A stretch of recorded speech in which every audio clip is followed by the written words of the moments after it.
Setelah kita menghitung biaya produk dalam prosesnya, kita jumlahkan semuanya menjadi 7.700.000 ya, dan kita jumlahkan total biaya produk yang ditransfer ke departemen B 92.500.000 sehingga ketemu 100.200.000 rupiah.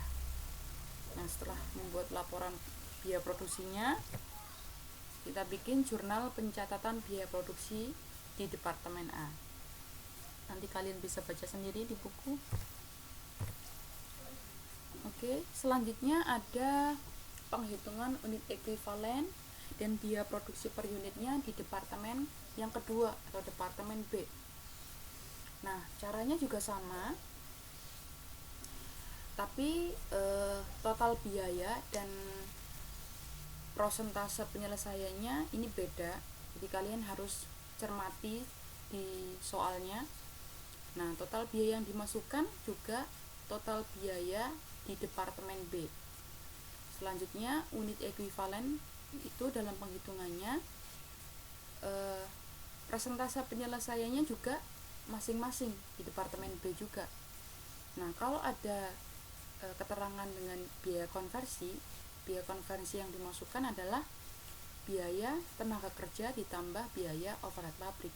Jadi kalau ada biaya konversi 50%, maka artinya biaya tenaga kerjanya ini adalah 50%, biaya overhead pabriknya juga 50%. Gitu ya. Oke, langsung kita hitung.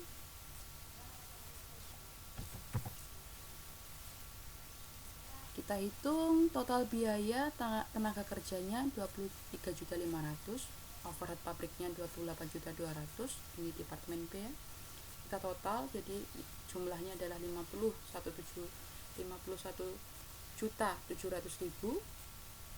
Kemudian dalam menghitung unit ekuivalen, produk selesai di departemen B itu 2.200.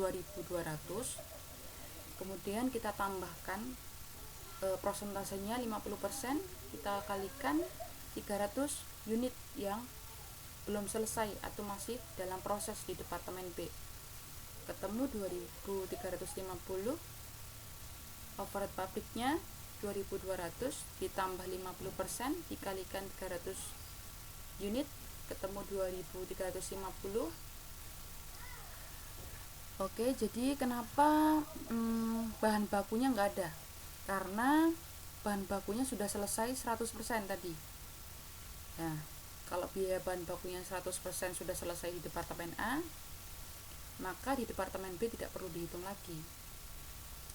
Oke, jadi setelah kita menghitung unit ekuivalen, kita hitung biaya produksinya per unit. Yang pertama dari departemen A tadi 37.000. 37.000 ini angka dari total biaya per unit 37.000.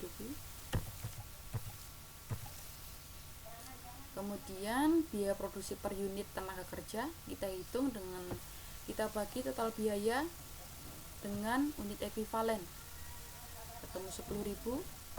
Total biaya overhead pabrik 28.200, kita bagi 2.350, ketemu 12.000. Maka biaya produksi per unitnya totalnya adalah 59.000. Oke ya, kita udah selesai hitung unit ekuivalen. Jadi perbedaannya dari menghitung unit ekuivalen di departemen pertama atau yang A tadi adalah kita hitung bahan bakunya, tapi kalau ini kita tidak hitung bahan bakunya karena selesainya sudah 100%. Selanjutnya kita bikin laporan biaya produksi. Kita masukkan data produksinya tadi, produk jadi yang sudah ditransfer ke gudang 2.200 dan yang masih dalam proses atau belum selesai tadi 300, maka totalnya produk yang selesai atau sudah dihasilkan dari departemen B itu adalah 2.500. Selanjutnya kita hitung biaya yang dibebankan di departemen B. Kita masukkan biaya produksi dari departemen A. Ini bedanya ya, bedanya dari menghitungan departemen yang pertama dan departemen kedua. Kalau kita menghitung di departemen yang kedua, biaya yang dibebankan ini, biaya produksinya kita hitung juga dari departemen A. Nah, angka 92.500.000 ini kita dapatkan dari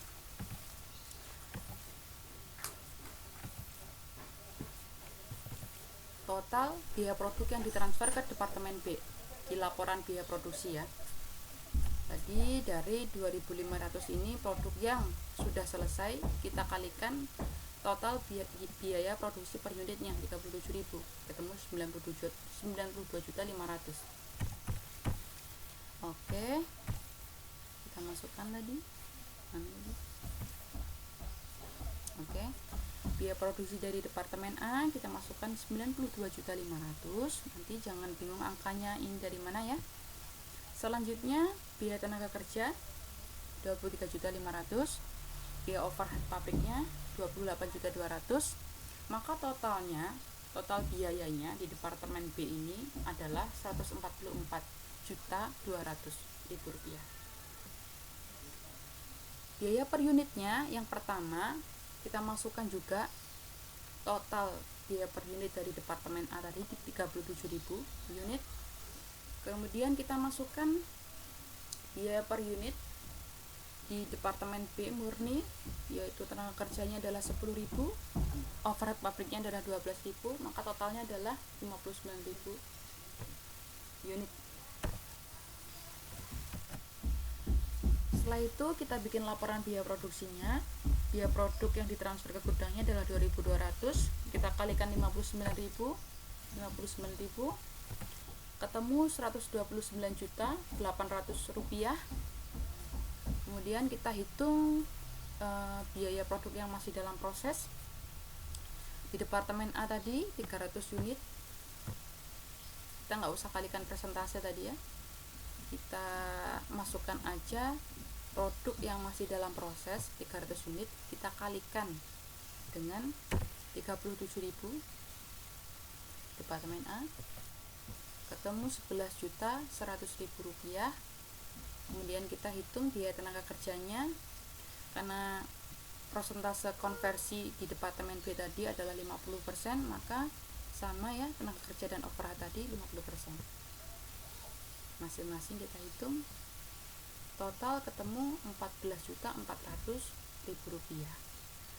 Maka kita ketahui jumlah biaya produksi yang dibebankan bulan Maret di departemen B yaitu adalah 144.200.000 rupiah.